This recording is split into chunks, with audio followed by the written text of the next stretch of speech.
Le gouvernement marocain doit faire face à ces nombreuses contradictions, en particulier en ce qui concerne le Sahara occidental et son entêtement à vouloir garder ces territoires sous son emprise coloniale, et ce, en dépit de toutes les résolutions des instances internationales et continentales.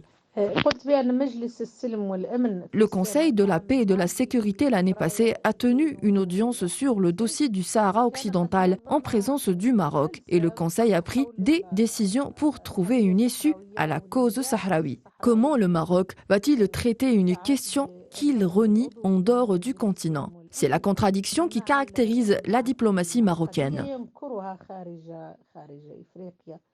En effet, cette candidature est pour le moins surprenante, surtout que le Makhzen ne cache même plus son mépris de la lutte du peuple sahraoui et son désir à l'autodétermination.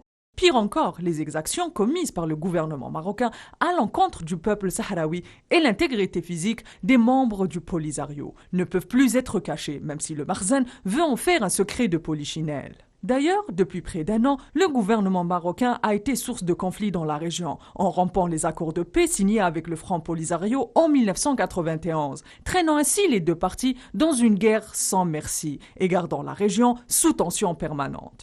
Pour rappel, le Conseil Paix et Sécurité est un organe décisionnel permanent de l'Union africaine, qui a pour vocation la prévention, la gestion et le règlement des conflits.